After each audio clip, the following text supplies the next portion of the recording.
So that's, of course, another big part of the problem. Prosperity has the natural tendency in the corrupt, morally fallen human heart to breed carnality and a self-serving materialism, not thankfulness.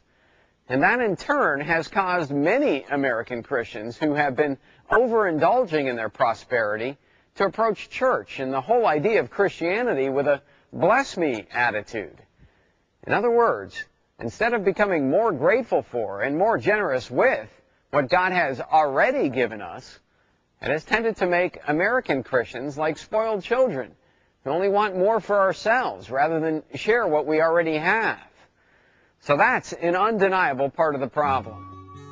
But I think that it's also hard to deny that much of the blame for the relative disregard that the modern church has for the poor, both here and abroad, unfortunately rests in the pulpits. And don't get me wrong, we're all guilty to one degree or another on this issue. But there is a decided, very obvious lack of powerful, Holy Spirit-led, clear, plain-speaking biblical instruction from most modern pulpits today on the subject of what our responsibilities to the poor really ought to be as Christians.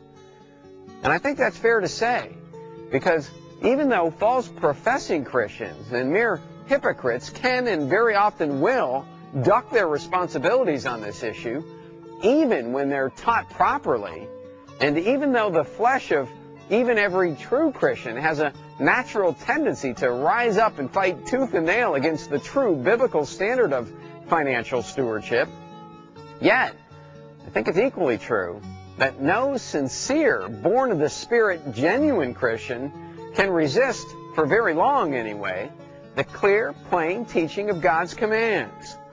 Because as Ezekiel 36 puts it, when God actually redeems a person, and they become a true believer, inherent in that redemption is this promise from God.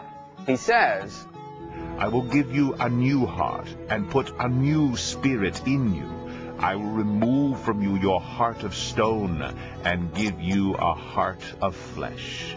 And I will put my spirit in you and move you to follow my decrees and be careful to keep my laws.